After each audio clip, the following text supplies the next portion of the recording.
dans les buttes qui sont des buttes permanentes. Elles ont 5 ans d'existence, donc elles sont un petit peu descendues cette année. Donc à l'intérieur, vous imaginez que vous êtes dans le pré. On a fait une tranchée de 50 cm de large sur 30 de profond. Au milieu, vous imaginez la tranchée là. D'accord? On a mis cette terre de côté. À l'intérieur, on a mis du bois. Ensuite, on a mis du compost. On a mis tout ce qui peut se mettre dans le compost. Hein. Des feuilles, tout ce que vous voulez. Vous récupérez votre terre, vous la mettez dessus. Et maintenant, vous allez faire, on fait toujours au moins 2 buttes qui se suivent.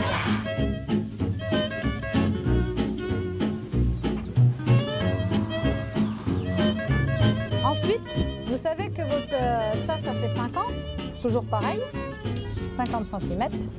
Et là, votre butte, elle va faire combien au total? 1,20 m. Et pourquoi 1,20 m? Pour pouvoir atteindre le milieu. Quand vous vous penchez comme ça, vous pouvez atteindre. Si vous dépassez 1,20 m, ça devient compliqué. Imaginez-moi toute petite. Hein. Donc du coup, vous rajoutez du compost et vous allez d'un seul coup remonter la hauteur de votre butte. Comment? En creusant vos allées. On a aménagé cette façade avec différentes constructions d'oiseaux, de nichoirs d'oiseaux, qui ont une vocation pédagogique là. Mais je ne serais pas surprise que les oiseaux viennent quand même. Parce que les autres cabanes ont toutes des maisons et en pleine place verte du printemps, 50 enfants qui se baladent en dessous, les oiseaux viennent. Ils font leur travail, ils nourrissent les petits. Donc maintenant, un oiseau ne vient faire que des petits. Hein. Il n'habite pas dedans toute l'année. Hein. Apprendre à utiliser des matériaux de récupération et puis avoir plein de matériaux différents pour accueillir différents types d'insectes.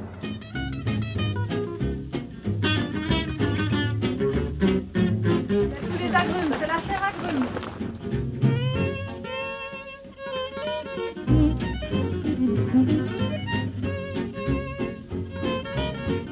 Donc, il n'est pas totalement terminé, il reste une petite couche à faire à la chaux par-dessus. Ensuite, donc c'est un siège également, ça s'assoit dessus et ça chauffe. On ne demande pas à ce qu'il y ait 20 degrés l'hiver, il ne faut pas d'ailleurs. Ça met hors gel, tout simplement. Voilà. Et donc du coup, il cumule la chaleur la journée, il redonne la nuit. Voilà. La pierre qui est là, l'argile, cumule la chaleur et la redonne. C'est pour ça qu'on appelle ça un poêle de masse. Au-dessus, un peu à l'arrière. Et devant, celui qui a un lierre sur le côté qui grimpe, qui est plus petit. C'est 3 bâtiments qu'on est en train de rénover en éco-construction. Les matériaux naturels, dans l'objectif, soit d'accueillir nos volontaires ou d'héberger éventuellement, de faire des chambres pour les personnes qui viendront au stage. Ils ne savent pas faire, on fait ensemble, soit des fois, certains arrivent avec des compétences. Donc dernièrement, on a une personne qui savait faire de l'électricité, c'était son métier, donc il nous a refait l'électricité aux normes et tout. Voilà.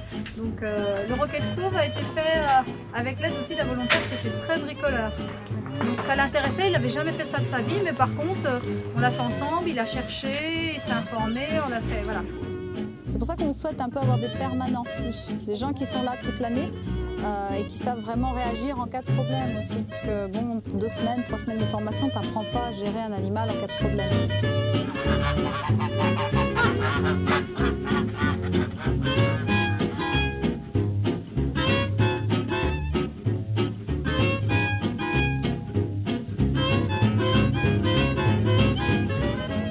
Cœur sur les plumes, bec fluo, voix de cochon, voilà, et caractère de chien, et de gentil chien.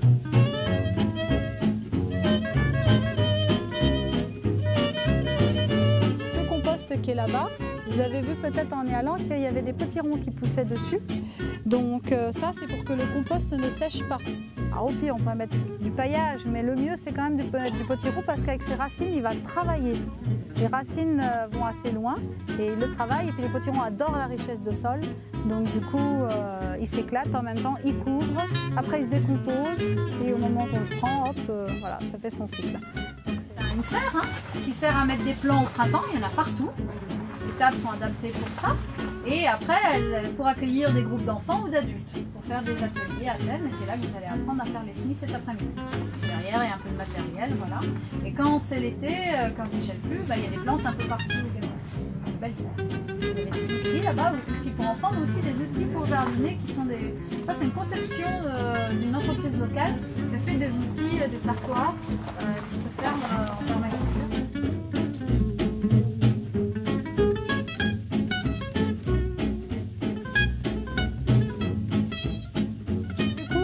les parcelles sont semées de blé et d'engrais verts pour tenir la parcelle, qu'elle ne soit pas nue pour l'hiver. Très important. Paillage végétal ou paillage sec, comme on a vu tout à l'heure. La serre chaude, d'où les couches chaudes. Alors là, il y a du maïs qu'on a récolté pour donner aux animaux et on récupère du pain pour donner aux canards. Rempli jusqu'en haut pratiquement. Hein. Jusque là, c'est rempli de fumier pailleux. Donc il faut beaucoup de paille pour que ça fermente. Et après, on met une poêle dessus et on attend le coup de chauffe. Pendant une semaine, il fait extrêmement chaud, beaucoup de vapeur. Et après, ça s'arrête et ensuite, on met nos semis, nos plaques de semis dessus directement posées. On ne plante pas dedans, hein. On pose, c'est la pouponnière.